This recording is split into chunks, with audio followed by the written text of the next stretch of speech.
When my wife Tanya and I moved to San Antonio, we were so excited.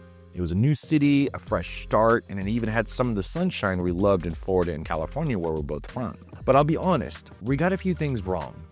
And if we had to do it all over again, here are some decisions we'd make very differently. So if you think about moving to San Antonio, you've already halfway packed, this video is going to save you a lot of time, money, and frustration, and a few hard lessons that we had to learn the hard way. And if we've never met before, my name is Anthony Sharp. A little over 10 years ago, my wife and I got orders to Randolph Air Force Base and moved here to the beautiful city of San Antonio, Texas. And since then, I've helped over 100 families do the exact same thing. But before all that, before I became the expert, we were just another family trying to figure it out. So today, I want to rewind the clock and walk you through what we do differently if we were moving to San Antonio again. We would have spent more time on the ground before buying. One of the biggest mistakes we've made was rushing. We didn't give ourselves enough time to get the feel for the city before we're buying. Here's what I mean. San Antonio is a massive city. It's not like some smaller towns where you can drive through and immediately understand the vibe. Here, every neighborhood has its own personality. Some are closer to the military bases, others are more suburban. Some are full of nightlife, while others have family focus. When we got here, we locked into an apartment quickly while we were searching for our home. If I could go back, I'd choose a short-term rental instead. That way, you're not tied down to a lease and you can actually explore the city before committing. We made the expensive mistake of breaking the lease, and that cost a ton of money. San Antonio's rental market is competitive, but it's flexible. The average rent for a 2-bedroom apartment here is around $1,300 a month, and if you position yourself near a military base, it's easier to find furnished short-term rentals. And if you're military, you'll find short-term rentals close to base like Lackland, Randolph Air Force Base, Camp Bullis, and Fort Sam Houston. Staying near those areas in the beginning gives you a chance to figure out commute patterns, school districts, where you'll feel most at home, and bottom line, don't rush it. Give yourself time to explore San Antonio from the ground level. The city looks very different on a map than it does when you're actually living in it and driving through it. Number 2, we would have picked lifestyle over square footage. The second thing we'd change is chasing lifestyle instead of just square footage. When we first moved, we thought bigger is better. But in San Antonio, the real value is outside your walls. The city has over 16,000 acres of parks and more than 80 miles of greenway trails for biking, walking, and running. San Antonio is full of things to do outdoors, and there are bike trails, walking paths, tubing rivers, fishing spots, hiking trails, camping grounds, you name it. If your family enjoys being active, you're going to want to live near those areas that let you do those things regularly. For example, the Pearl is an incredible spot for family outings, food, farmers markets, and green spaces by the river. La Cantera is another great outdoor shopping and dining area where families spend time together. These places ended up being way more important to us rather than our home, who had an extra 200 square feet that we didn't really need. So if you're moving here, don't just look at the floor plan. Ask yourself, where will I actually spend my weekends? Do I want easy access to trails, parks, restaurants, or schools?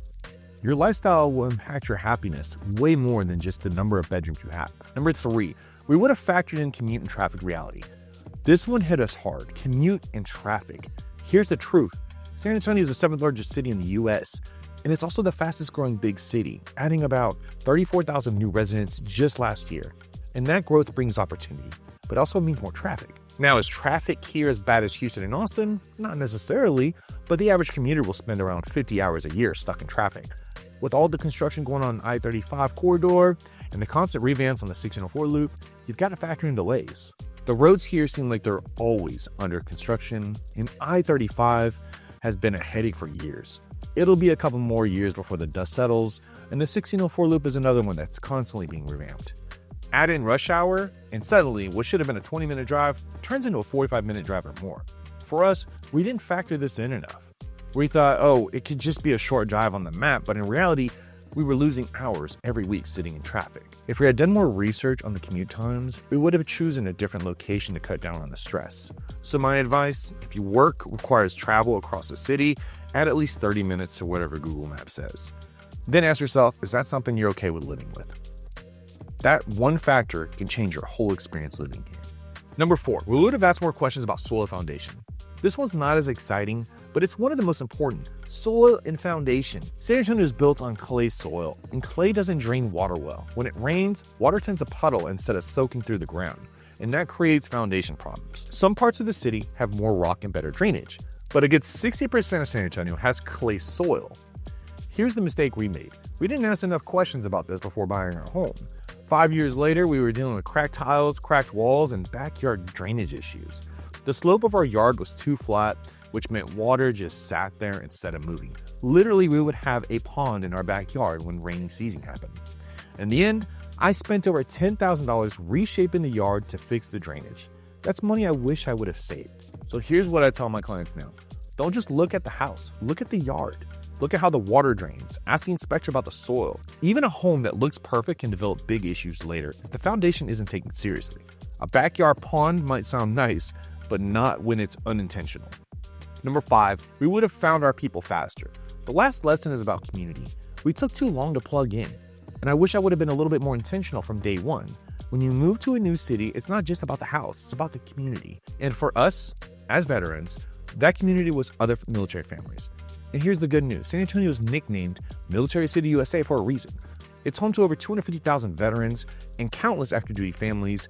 And if you're military, communities like Schertz-Cibolo are a natural fit.